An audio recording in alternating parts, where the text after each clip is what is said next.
गुरुदेव के चरणों में मेरा बार नमोस्तु नमोस्तु नमोस्तु। गुरुदेव, पहले की युवक युवतियों में मैच्योरिटी आज की अपेक्षा कम देखी जाती थी, फिर भी विवाह आज की अपेक्षा कम उम्र में हो जाया करते थे, परंतु आज उच्च शिक्षा की आड़ में विवाह उम्र के उस पड़ाव पर हो रहे हैं जबकि युवावस्था ढलाव की ओर आ जाती है। तो गुरुदेव, इसके कई दुष्प्रभाव सामाजिक जीवन में उपस्थित हो रहे हैं। गुरुदेव, इस समस्या के संबंध में आपका युवा पीढ़ी को क्या संदेश है? मैंने अनेक बार इस विषय में प्रकाश डाला है। विवाह के संदर्भ में आजकल काफी विलंब होने लगा है और एक बात और देखने में आ रहा है, केवल विवाह नहीं हो रहा, बाकी सब कुछ हो रहा है। ये भी बात है लेकिन सच है। हमारे शास्त्रों के अनुसार यौवन से परिपूर्ण होते ही विवाह के बंधन में बंधना चाहिए। भारत सरकार के नियमानुसार कन्या के लिए 18 वर्ष और वर के लिए 21 वर्ष निश्चित किए हैं। ये विवाह के लिए पर्याप्त है, लेकिन आजकल पढ़ाई लिखाई का जो चलन बढ़ गया है, उस चलन के कारण 25 साल के पहले तो विवाह की कोई बात ही नहीं सोचते। पहले पढ़ाएंगे, 22-23 साल तक पूरी पढ़ाई करेंगे, फिर जॉब करेंगे, फिर विवाह की बात करेंगे। तो 25, 28, 30, 32 साल हो जाते हैं। इसके दो बड़े दुष्परिणाम हैं। पहला तो ये कि 25 वर्ष की उम्र के बाद जब मन परिपक्व हो जाता है तो एक दूसरे में ढलने में बड़ी कठिनाई होती है। हर बात में ईगो क्लैश होता है। विवाह कन्या से होना चाहिए और कन्या तो 18-20 साल तक ही होती है, 21 साल 22 साल, 25 साल में तो परिपक्व युवती बन जाती है।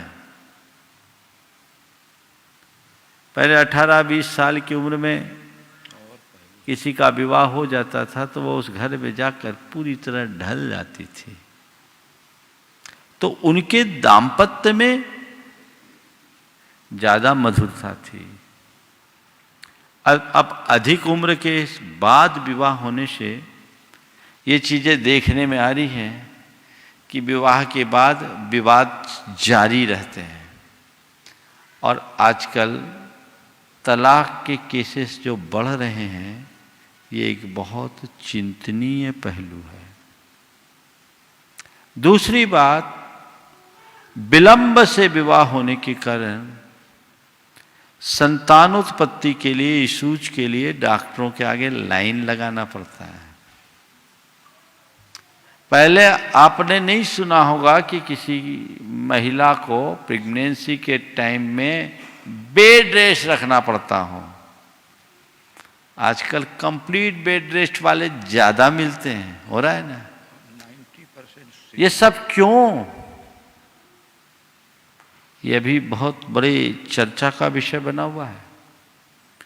लेट मैरिज के होने वाले दुष्परिणामों पर लोग गंभीरता से चर्चा कर रहे हैं। इस पर विचार करना चाहिए। तीसरी बात इसके साथ जुड़ी हुई ये है कि ज़्यादा पढ़ लिख जाने के बाद बराबरी का संबंध नहीं मिल पाता।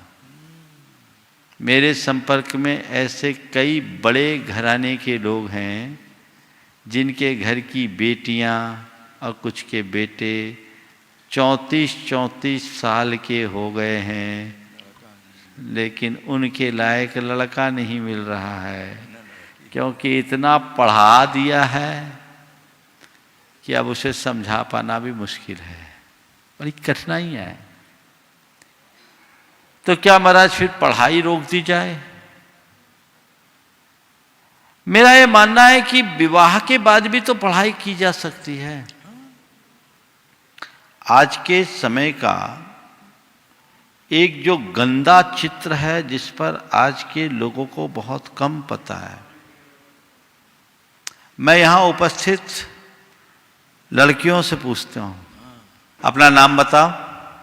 अतिका जैन। कहाँ पढ़ती हो? जबलपुर में। कौन सी क्लास में हो? 3rd year.